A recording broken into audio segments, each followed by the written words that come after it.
Kim, I just drove all the way to Central Alabama to go to their 100th anniversary meeting of the state organization. And when the meeting was over, I got back in my car and I drove the return 890 miles home or so. The entire way, I was intrigued to watch goldenrod in various stages of blooming or fading, depending on what the case may have been.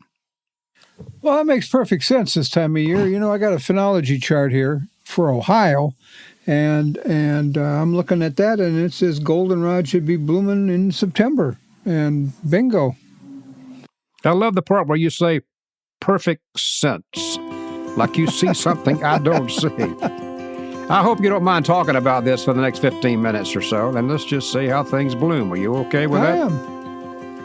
All right. Hi, I'm Jim Tew. And I'm Kim Flottam. And we're here at Honeybee Obscura, where our chosen topic of the day is the phenology of the plants that benefit our bees. You are listening to Honeybee Obscura, brought to you by Growing Planet Media, the folks behind Beekeeping Today podcast. Each week on Honeybee Obscura, hosts Kim Flottam and Jim Tew explore the complexities, the beauty, the fun, and the challenges of managing honeybees in today's world. Get ready for an engaging discussion to delight and inform all beekeepers. If you're a long-timer or just starting out, sit back and enjoy the next several minutes as Kim and Jim explore all things honeybees. First off, Kim, what is a phenology chart? All right. Well, basically, it's a chart that shows when plants bloom on a calendar basis. It lays out the whole year, starting in January and ending in the end of December, and it will name a plant. And I'm just looking at one here. Let's say locust. And on this phenology chart, locust begins blooming. It says in the middle of May, and it will taper off almost by the end of June. But it's in full bloom right at the end of May and the beginning of June. And I've got that for all of the plants, all of the major honey plants in Ohio. And what that does is it gives me a heads up of what to prepare for. What you got to know is how much honey is our locust going to make compared to dandelions or milkweed or any of those things, so that you can get your honey supers on ahead of schedule instead of always being behind the eight ball and getting them on in time. So this supering thing you're talking about is a honey production procedure. Are we also concerned about swarming and queen replacement in the middle of all this? This phenology chart represents a tool that beekeepers could use and the honey production aspect of their beekeeping enterprise. Well, it does. And just to back up a half a step, I know Ohio has a phenology chart. And in fact, I worked with the people who helped produce it back when I was the editor. And we had a phenology garden in the back of our office there. But every state is going to have something along these lines. Or even if your state doesn't, I'm going to bet you can find a state next door that's going to be close in terms of both temperature and soil type. All of these things affect bloom date, but temperature is going to be primary. North and south is going to be a little bit different. East and west is going to be closer usually. But take a look. If you're looking for one in your state, Google phenology chart Ohio and see what you find. Well, you would Google phenology chart and their particular state, wouldn't you? Exactly. Because a beekeeper from New Mexico might have a passing interest in what we're doing here in Northeast Ohio, but I'll bet you that the plants all through New Mexico and Arizona and their blooming dates are going to be remarkably different than what's here. So it's just a tool, right? It's just an almanac in a way, an estimation of blooming dates. It gives you the ability to look ahead in time. And you can then say, okay, I'm not going to have to worry too much about adding extra supers for the next 2 or 3 weeks because not much is going to be coming in. You take a look at the weather. Is the weather about average? You can do that now. They predict weather ahead of time and temperature ahead of time. And now this thing will tell you, given all of that, about when these plants are going to bloom. And it's exactly right. It's a tool. It's one more tool to make life better for the beekeeper and actually better for the bees, because if you don't get supers on time, they don't have enough room. And you mentioned swarming. Yep. But you're kind of giving me a headache here because I'm trying to think with all of the morass of responsibility that a conscientious beekeeper faces trying to manage their bees. So you want to get the supers on, but you realize that charts like this are just estimations. So while you say, well, I shouldn't have a particular plant blooming for 2 more weeks, you really still need to keep an ear to the ground, don't you? What if this season is particularly early, particularly dry, particularly wet? Then all of a sudden the chart is just not going to be much useful to you that year, but over a 30 to 60 year period, it's remarkably useful. So you don't have to worry about it, but in a way, you have to worry about it. Yeah, it's you hit it on the you hit the nail on the head there with it being variable on a monthly basis and pretty accurate on an annual basis over years. The gardens that we had in here in Medina, compared to the phenology chart that I was looking at, were dead on in terms of when things started, when they peaked, when they trailed off, and then when they were done. So I was looking at the flowers. The flowers that they use aren't particularly honeybee flowers, but a lot of them are pollinator. I mean, that's what they're looking for, is what flowers are attractive to all pollinators, butterflies and moths and hummingbirds and all of those. And when do they bloom? So that it's a tool, and the one that we have was remarkably accurate. Well, a question just popped in my mind that should have popped in my mind before we ever got really into this thing. This phenology chart is not a bee thing. It's a chart that bee people can use. But a phenology chart is a plant thing, isn't it? Well, there's that too. And I know some diehard gardeners that will plan a garden so that there's always something in bloom. So you'll have bloom earlier. You'll have bulbs coming up, through the snow, and you'll have asters in the snow next fall. Yeah, you see, that's how I justify all the weeds in my yard. Is I'm making preparation for weeds to keep blooming from one season, one month to the next, so that I've always got a weed blooming somewhere in my yard. Well, your bees are going to appreciate that. That's for sure. You always got something blooming. I know my back appreciates it. Well, so most of it's just this chart from Ohio that has all this information about supering, because they relate when the super should go on to when these particular plants are in bloom. And we know which plants are going to be the major producers. So it's primarily been modified. It looks to me like that what you and I are referring to is a phenology chart that's been modified to show a lot more beekeeping attributes than a typical phenology chart would show. Am I right or am I wrong? Well, this includes the beekeeping information. It includes the one that we have here in Ohio. It's been around for quite a while, but it's still remarkably accurate. It shows the population in a colony, and it shows what the beekeeper should be expecting to do. I mean, if you didn't even go outside and just looked at this chart would tell you that I overwintered in 2 deeps, and in April I need to I need to add a 3rd deep for a brood box, and then in the beginning of May I need to add my first honey super.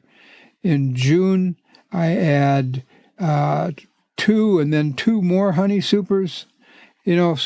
Because it basically shows the room you'll need to have based on the flowers that are blooming, when the flowers are blooming. I appreciate that. When you study this thing, when you got nothing else to do and you just sit and look at is it impolite to say the tediousness of it?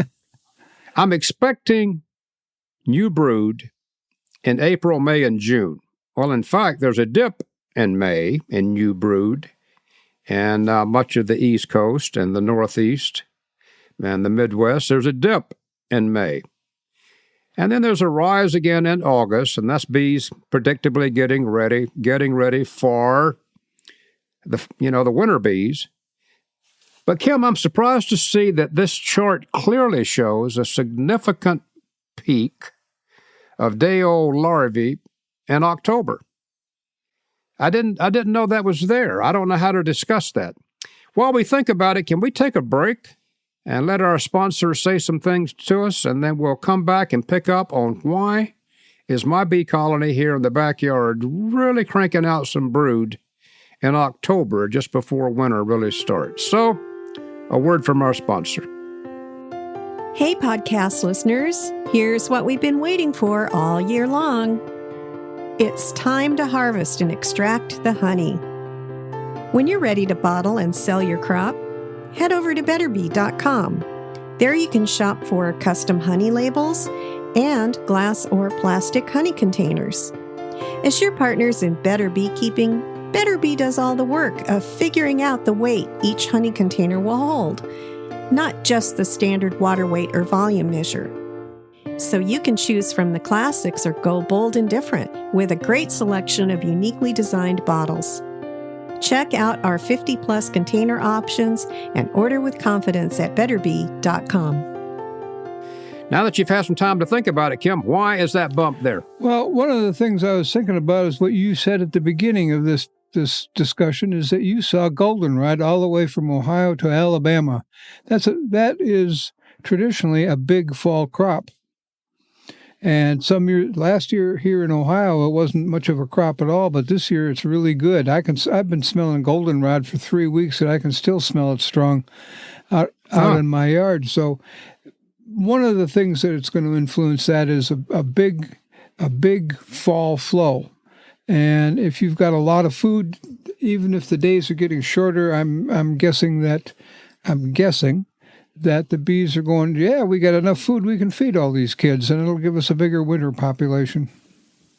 I'm happy with that because after October, it's all over. I guess the question that comes to my mind then is the season ending or is the season starting? It seems like the season would start in the spring, new year, new warm weather coming in, but in reality, it's just a circular pattern. This whole thing just keeps running in a circle, ad infinitum. And it's ironic that you're talking about supering and not supering and getting them on, getting them off. I can be just as late as I want, and by hook or crook, life goes right on out in the bee yard. The plants are there, the bees are there, and they do not wait on me to show up with empty supers. So I can use the chart, as you said time and again, as a warning, almost like on my watch, where you set the little alarm that you should be out today putting on supers because you're expecting goldenrod to pop here in the next few weeks or so. Well, the other part of this is that I'm going to guess that every phenology chart in every state there's some variability to it every year. And a smart beekeeper's out there saying, okay, the chart says this should be blooming from here to here. Is it? Did it start on time? Was it late? Was it early? Did it last as long? Did it quit early? Did it last longer? Just because, if nothing else, to make sure that the microenvironment that your bees are in is conforming to what the chart does. And if your goldenrod starts early but quits early, you know that fall's going to be different than the chart says it's going to be. So good records are going to help and influence what you do and make sure that the chart you're looking at is at least close. When you say good records, are those personal records, or are those the records that you're getting from the phenology chart? Those are what I'm watching when I'm driving to town. Okay, they're me watching all the way to Alabama and back. Yeah, and interestingly, the road that I take to town is a good example of a lot. There's a lot of variability. There's a lot of different bee plants on the road that I take driving to town. I even have alfalfa. There used to be an alfalfa pasture here a long time ago, but they quit growing alfalfa and they're putting in soybeans now. But there's alfalfa still growing on the edge of that field. So I'm driving by, I can see when alfalfa starts to bloom. Okay. So those are your personal records, because what I was sitting here being relieved about is I can use these charts and I can use the really nicely done records of others and just make a quick mental note, but probably not put it on a calendar or anything on when something bloomed or didn't bloom. So this time next year, I'll be looking pretty much at the same time frame here, and we'll be mostly right. It's just, you said it, it's just a tool. Yep. But it can be useful, and it can enhance the accuracy of your management and probably the volume of your harvest, and reduce, if not eliminate, swarming, and help make sure that when you begin to shut down that you're doing it at the right time. There isn't still going to be food coming in, and you're reducing room at the right time. So it's a tool, but it's multi-useful. All right. Well, I'm happy with this. It's part of me wants to say, well, Kim, it's just one more thing that I've got to worry with here. But you can worry with it or not. I mean, you can just watch the blooms and you can just fly by the seat of your pants the way I usually do. So this is not like something where you're graded downward if you don't keep this thing going. It's just there if you should want to do it. We can post this on the Honeybee Obscura webpage for anybody who wants to look at this time-honored calendar. But unless you're in our part of the country, it may or may not mean much to you, but at least you can see what it looks like. Yeah, I've been using the same one since I moved here, because when I moved here, this is what existed. And every year I have a calendar that hangs in my office on a nail, and every year I transfer this to the calendar for the next year, so that I've always got it. When I pick up my calendar, I pick up this chart. So every day I look at the calendar, I can look at the chart and see, okay, what do I need to do today, this week, this month? Well, here's a reason to enjoy winter, because as I look at the chart, half of November, all of December, all of January, you can just knock off. I mean, that chart doesn't do anything. That is free time. Go somewhere, read, do something else. Woodwork, because you get those months off according to this calendar chart. And basically that's the name of the game is, you work for 9 months and you take 3 off. Yep. When it picks up in April and May and June and July, you better be on the ball. Well, I enjoy looking at it. If nothing else, it kind of helps me make plans mentally, emotionally, energetically for next year, which it's not that far from now when you're as old as we are. Next spring's just a few months away. Don't worry about it. It'll be here before you know it. And I've gotten half done of what I wanted. Spell phenology. Phenology. If you have an interest in knowing more about the plants in your area, see what's available. And the Phenology Chart Department, that's your Department of Agriculture or wherever, they are useful almanac-type calendars, not just for beekeepers, but for gardeners and anyone else who wants to know more about what those plants are doing. Good advice. Well, I enjoyed talking to you. I didn't know much about it, but you seem to have your thumb on the pulse of this thing, so good job, Kim. Good job. Well, thanks. Like I said, I got involved with the University Extension people here a few years back, and we had one out behind a phenology garden out behind the office, and that really got me going on using these things. So what I learned there and what I'm looking at here, I still miss supering sometimes. Well, you missed that honey crop, which means you missed extracting it, and then you missed bottling it. I don't see you weeping over those possible missed events. There's an advantage to that, I guess. Okay. Hey, this has been fun, guys. All right. Hey, everybody who listened to this point, thanks for hanging in there. We'll enjoy talking to you again next Thursday. All the best to all of you.